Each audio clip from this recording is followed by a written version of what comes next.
this live. No, I don't want to tag friends, but I do want to invite my friends. Hey, everybody that's here already.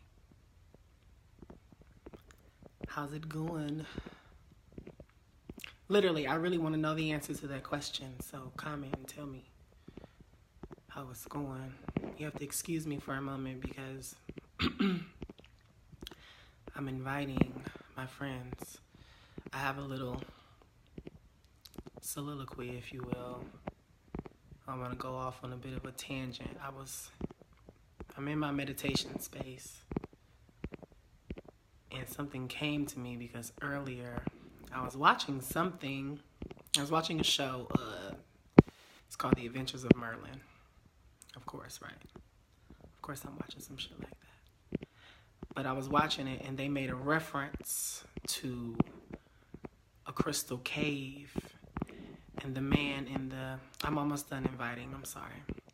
And the man in the show, he told Merlin, basically, this is where magic began. And that really struck a chord with me. I thought that was really fucking deep. So I'm going to get into that because that made me feel some type of... Well, not feel some type of way, like negatively, but when they said that, I know the occult nature of TV shows and shit like that. So I'm not, surprised at all that they made a deep-ass reference like that. But, damn, I got more friends here than I thought, bitch. That's what's up. Because y'all know my shit got shut down. But I'm not even going to get into that because I'm going to piss myself off. But, no. For the people that are just getting here, what's up and shit. Hold on. If y'all comment and I can't see you because I'm still inviting people. And that's why I'm looking down too. So I'm not being rude, I promise. Don't leave me just yet. I'm just trying to make sure. Because in a second, though, I'm about to pay it. In a minute. I just hope they see it. Or something. Because, bitch, listen. This is a lot of buttons. Okay. And that's the moment. Hey, everybody. Okay. I'm happy that I'm coming through clear. Hey, brother.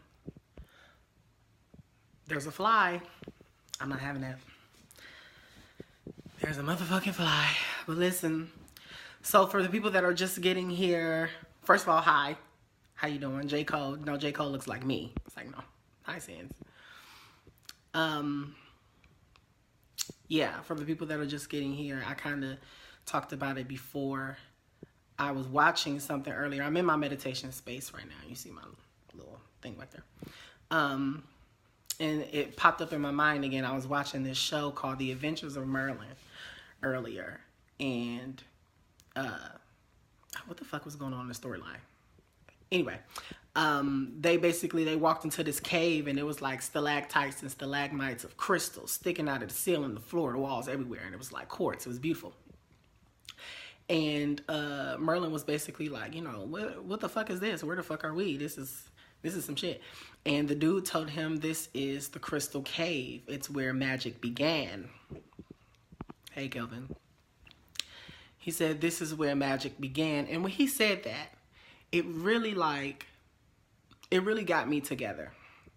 And like I also said before, I'm aware of the occult nature of TV shows, movies, all of that. It's always some symbols in there.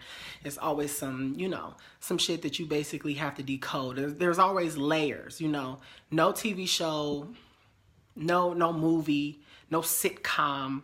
None of those things are a single layer. You have to be able, if you have the knowledge and the wisdom, you have to be able to decode those things or go over those layers via symbology. And what really fucked me up about that statement was in a lot of occult traditions and a lot of metaphysical traditions, and in a lot of pagan systems, if you will, they use the term crystal cave or crystal palace in reference to the skull, right? So when he said that, you know, of course, the cave that they went into was like literally skull shaped. And on the outside of it, it was like 3 skulls, one on each side and one at the top type shit. And it was probably one buried, you know, if my metaphysical intuition is correct, you know. But they make that in reference to the skull. Now, the reason why they do that is because the pineal, pituitary, hippocampus, the thalamus, it's a couple of pieces of the brain that all work in union, really all of them, if you think about it for real. But they have the ability and the purpose of creating these tiny microscopic crystals, right, inside of, and it's sort of pumped into your brain and out of your, you know, throughout your brain, into your spine and shit like that, via liquid, plasma, oil, sort of concoctions, black. They call it, what the fuck they call it? Cerebrospinal fluid. Now, of course, you know, these organs also pump serotonin and melatonin and things like that too. But that's what's so amazing about these particular parts of the brain, because they, first of all, they're light sensitive, obviously, because we're dealing with crystals here. This is what crystals are all about. It's all about light. It's all about that information. This is why in our traditions, this is why, you know, crystals are such an important part, because they are, if you think about what a crystal is, it's a piece of the earth. It's like any other piece of dirt, right? You know, theoretically speaking. But the structure of it, the molecular structure of it is so organized and so uniform that it interacts with light and information, darkness, and all of these things on a completely different level than the regular mundane earth. You know, now we know, of course, the mundane earth is fucking amazing. But when you think about the idea of crystals, it's kind of that, but graduated, right? So you have these things being produced inside of your brain, okay? And this is your brain interacts with light. Now think about the circadian rhythm. If you don't know what the circadian rhythm is, the circadian rhythm is the cycle, the sleep cycle that your body is on. Sleep, rest, wake, alert, you know, all of that jazz, all of that shit. The circadian rhythm is triggered and controlled by the pineal and pituitary, but by light and darkness by contrast. So when your brain when your brain is interacting with high levels of white light, UV, not even just white light, but, you know, everything low key, then that's being transmitted through your eyes, you know, and your skin and everything else, your hair, if you're like us, you know, it's receiving and understanding daytime light, serotonin. Okay, but once it starts to become dim, once things start to cool off, actually your body is at its warmest at 7 p.m. It's at its coolest around 4 a.m. And that's if your circadian rhythm is on track. A lot of us, you know, including myself, it's not. But that doesn't fucking matter when you're God. But moving on. So the circadian rhythm is even controlled by light and by dark, by contrast. Now, like I said, there's levels, because you have to even think about the fact that we, evolutionarily speaking, have grown up in an environment that always had a night and a day. So, for instance, I was talking to one of my friends before about growing plants inside with lamps and stuff, and he thought it would be a good idea to leave the lamps on all the time, and maybe that would make the plants bigger. And the answer is no, because evolutionarily speaking, plants, animals, humans, insects, because they're different, they all, we all grew up in an environment. I say they because I don't really cling on to the human thing too much. I'm like trapped in it actually. But all of those vessels grew up in an environment where there was a night and there was a day, you know? So it's absolutely essential, you know, nighttime must take place for these organisms. That includes us. So your pineal gland switching over and deciding, okay, it's dark enough now that I can start to produce melatonin. I can start to calm down, chill, become a little, drowsy, a bit more restful, if you will. So when he made that reference to the crystal cave, and matter of fact, I paused the show and I haven't turned it back on yet because my mind just went crazy. That's why I came and started meditating. I'm like, okay. My mind just went crazy as soon as he said that, because I'm like, people, they spend their lives learning these things and doing these things and practicing and understanding these things, and those of us that are on the receiving end of shit like media, TV, movies, stuff like that, usually lower income, and you see that's where the economics and all of the governmental shit comes into play. We are not always privy to that information. Ooh, that motherfucking fly. Whew. I hate flies because every time they land, they do some nasty shit, and I'm not interested. I'm not interested in that at all. But yeah, so I just thought that was really cool because our environment, we're not usually exposed overtly to that sort of information, but it's always in our face because it's being used ritualistically. And that just got my mind to moving furthermore, because I'm thinking like, you know what, when they say I fucking hate them, I hate them.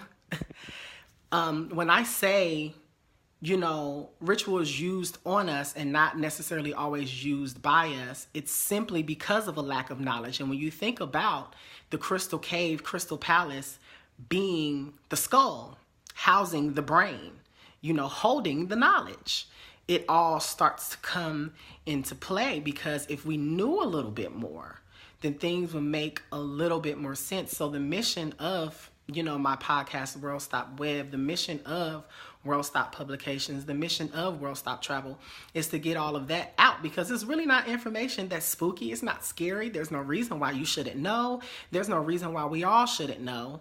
Everybody should know basic shit like that, because what you get is you start to understand. First of all, I'm going to skip ahead because I already know that you guys understand that everything is ritual. There is no in between. You want white teeth, so you do the ritual of brushing and taking care of your shit every day. Okay, you have an end result that you want, and you perform a ritual to do it because you have the knowledge of knowing what needs to be done and what ingredients you need, so to speak, to get your desired result. So it's the same thing on any level of ritual. You have the ingredients, you have things that you need to know, what they do, how they work. You need to know the biology of things. You need to know the metaphysics of things. All of that stuff is important, because when you understand that we are conscious and sentient beings, we have a bit more of a responsibility to be understanding and have more wisdom than something, say, like an ant, and that's not to speak down on that. I think ants may be the most, no, it's bees. Bees are the most successful, creature on the planet, but ants outnumber every fucking thing. And I would say, I'm not, and I would say, that alone speaks to their success. So, but we have a much higher responsibility to have knowledge and wisdom and understanding with these things. So, it's really like, when you know what something is, when you know the symbols behind it, when you know the science of it, when you know what it does, what its purpose is, when you know how to use it, then you can then, use it. Now think about, let me try to think of a good example. I think I'll use the toothbrush thing just to kick shit off. You know that you need the brush to create the friction. You know that you need the paste in order to do the cleansing portion of everything, and even the whitening if you're into all of that jazz. You know that you need to floss in order to get the things that the brush cannot reach. You know that you have to get your tongue or your motherfucking mouth is going to stink. You know that you need the mouthwash to kill any excess germs. Because you know what all of those things do, you can perform the ritual of mouth care. And you can have the result of white teeth. Okay? So on the magical side of things, maybe I'll give you all a recipe. Okay, you would know if you were a mystic, amongst other things, roses, red roses, incite love. Okay, cool. You know that honey attracts things and makes them stick. Okay, cool. You know that.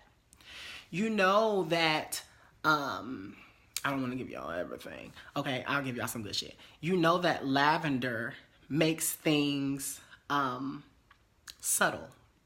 It makes them sort of, instead of seeing the effect has already been a part and you just kind of were in between. It nullifies anxiety. Now, that's something that a lot of people know because that's what we use that scent for. But we're talking about in mysticism, So let's see, what's some other shit that you could put to make some sweet stuff? Because I try not to do love spells, but I'm giving y'all a recipe if you into that sort of thing. But cinnamon, you know that cinnamon spiritualizes things, that it represents fire, and it will essentially light a fire up under what it is that you're trying to do. You know that it will also cleanse in a sense. You know that when you put these things together, there are different notes to a chord, different chords to a song, different ingredients to a cake. There are different ingredients to a love potion. Because you know what those things are, now you understanding the symbology behind all of them adds another layer of understanding for you. So now when he said this is where the magic comes from, we all know that magic is mainly mental. Ritual is nothing more than, just like I just said, you have the physical portion of things where you have to pull it from up there to down here by exerting physical energy. There's that portion of ritual, and then there's the knowledge of knowing everything that you're doing, what the fuck it does, so that it does what it's supposed to do. So when he says this is where magic came from, it's coming from your mind, and we all know that, but that just blew my motherfucking head off, personally. And I've known that for, like 5+ years type shit. I'm not a super old head in the game, but it's definitely not new information to me. But I don't know, that just really sat on me when he brought that up, and I really wanted to get into that with people. I'll probably do something about it on the podcast. It's our recording season coming up, so we'll have new episodes coming. And y'all know I'm about to go to Egypt again here in 2 months. About to bump. Gotta go over there and go home. Actually, I've been doing a lot of studying lately, so I have some things I have to investigate when I get there. But, excuse me. Yeah. But yes, so it's just a lot of stuff coming from the corporation. I'm really salty that my other page got deleted because a lot of my work was going through there. But, I mean, whatevs. It is what it is. But, no, so how's everybody doing? To go to Egypt is $1,800. It's just $1,800, and that covers flights, hotels, the major excursions, obviously, the pyramids, the museum, the bazaar, which is like their outdoor flea market mall, so to speak. And we get a luxury stay at a beautiful ass hotel on the edge of the Red Sea. Herbert and I went last year, and it was amazeballs. So we're going back to that same place. But yeah, it's only $1,800, and that's a steal. We'll be gone from the 19th to the 25th is our blocked dates. So yeah, $1,800 is pretty cool. But the trips from here on out, for a while will be sort of exclusive to people that I know and people who are friends with me and stuff like that. I don't really want it to be hugely public as of yet, just because, you know, it's first and foremost a spiritual trip. We're doing shit like going to the pyramids and singing, you know, possibly dancing. I think we may have even, I don't remember actually, it's sort of a fuzz, but yeah, like it's a mainly spiritual thing. So, you know, a whole bunch of people won't be able to come, but of course you can, you know. That doesn't apply to you. Yeah, let's get on the corner. Me too, actually. Somebody told me you never run out of pussy. Dick, you know. So why not sell it? Hoes out here giving it up for free. Or, you know, rent. Giving it up for rent or whatnot. So shit, I don't see why not. Go do what you gotta do. But that Crystal Cave, Crystal Palace thing just really blew my socks off. That really got me together. Like I said, it wasn't like it was new information. But I'm just so tired of things being on TV and in shows and stuff like that. And it just being so fucking overt. They're so like in your face with it. And we just be, oh, this is a good show. You know, bitch, come on. So I just wanted to shed that little bit of light, because if you ever come across that reference, now you can look at whatever the fuck, you know, it is a little bit more deeply, because that's tea. I'm going to read these comments after I end the thing, because everybody's stuff says see more. And I'm just, bitch, I don't want to be staring down the whole time. But that was all I had to say, actually.